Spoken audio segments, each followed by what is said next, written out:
Hello everyone, how you doing? I hope you're all okay. Hope you're all having a good week.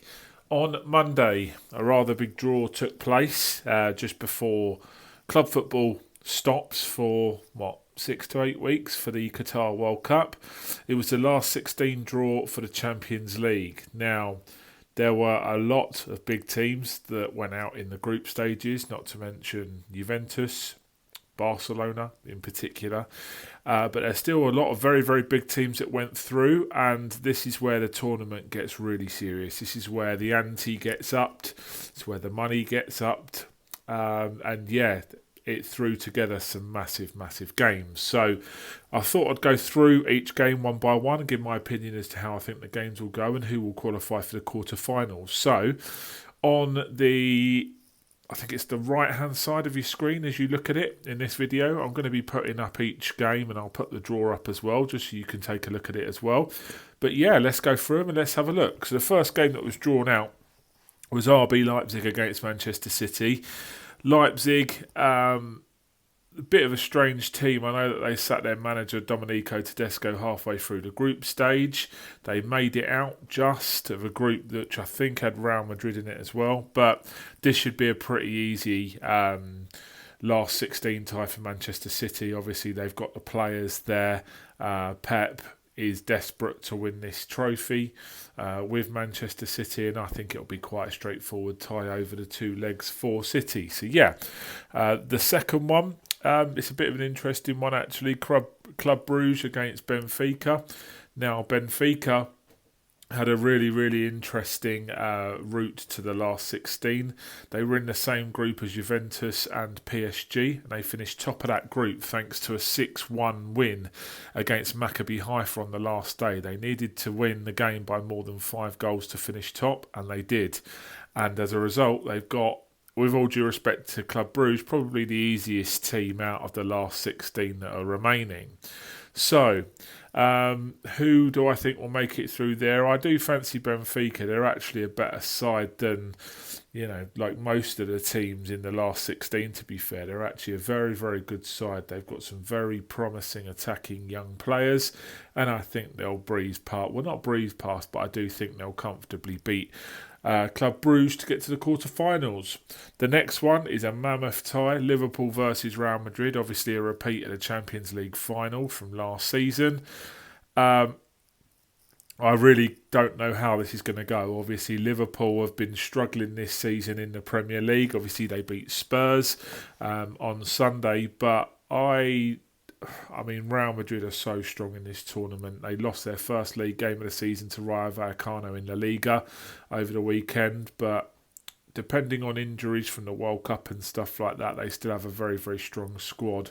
And I think they'll just about have enough to get past Liverpool over 2 legs. Obviously, they'll have to go to Anfield, which on a European night is very, very difficult indeed. But I think they'll have enough just to get past that Liverpool midfield and progress into the quarterfinals.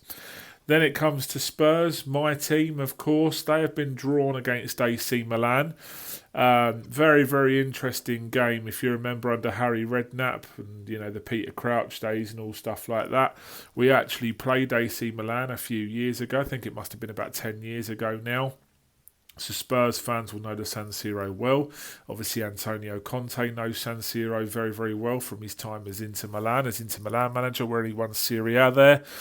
Obviously, he's a bit of a legendary manager in Italy, having won the league with Juventus and Inter Milan. But that's a tough game, AC Milan. I know that Chelsea beat them quite comfortably in the group stage, but they've got some very good players such as Rafael Leao.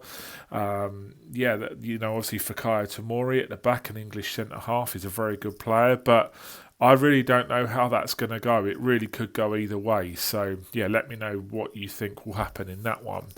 The next game is Eintracht Frankfurt against Napoli. Obviously, Frankfurt were in Tottenham's group and finished second in the group.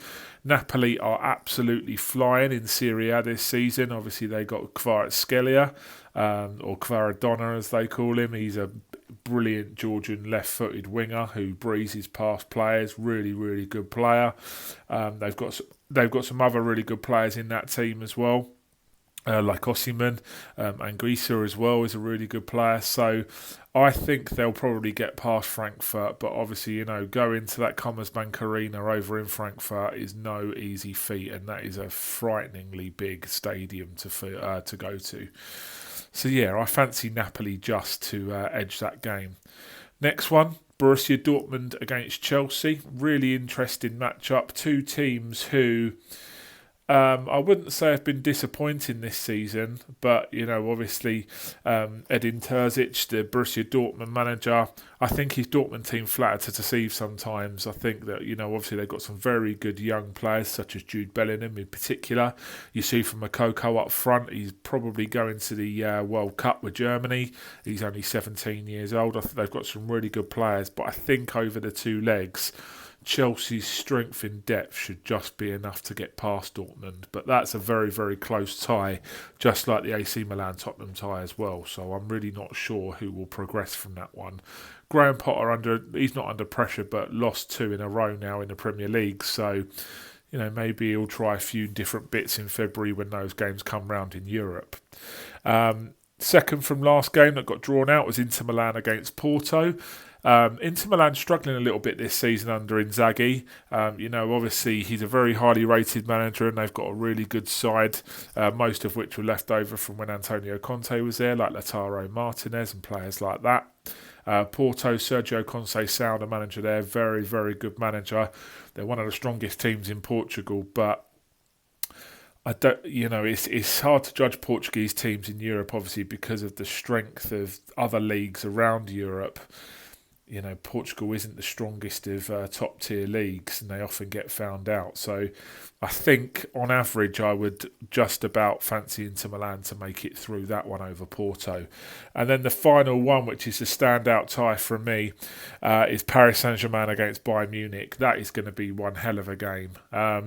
PSG must be absolutely kicking themselves that they got pipped to top spot in their group by Benfica, because they could have ended up with Bruges and Benfica could have ended up with Bayern Munich. But yeah, that is such a tough game. The only thing I would say in favour of PSG here, obviously they've got a lot going for them going forward, but PSG usually tend to fall at the final hurdles in European competitions like the Champions League, because Ligue 1 is so uncompetitive. There's only a few tough games there each season. Usually they have the league wrapped up with, kind of like 1-2 months to go most seasons, and they kind of take their foot off the pedal a little bit. Which obviously, when they take that into Europe, they're not on it. They're not sharp enough. They get a little bit complacent and they get knocked out of Europe. Whereas this time, if they're playing, a team like Bayern Munich in February, they're still going to be in the league. And I think they're going to have to be really, really up for it. And I think that they probably will be a little bit sharper than if they were playing them in April, for example. So, yeah, obviously Bayern, excellent side. Got strength throughout. Probably missing a centre forward, but they might do something about that in January. They started the season horribly. They didn't win in 5 games, and their young world-class manager Julian Nagelsmann was up against it pretty tough. But they've turned it around and now top of the Bundesliga. And I think overall I would tip them to go past PSG. So yeah, there's some fascinating games there. Obviously, let me know who you think will go through or who will falter, who might be dark horses. I think out of all of them, I'd keep an eye on Napoli this season because they really are riding the crest of a wave. They're such an attacking, fast-flowing young side, and I really do like the look of what Spalletti's put together there. So, yeah, let me know your thoughts. Really, really interesting draw. I hope Spurs can make it through against AC Milan and make a bit of a run in Europe. But apart from that, yeah, I'll speak to you in the next video, guys. Thanks a lot for watching, and I'll see you soon. See you later. Bye.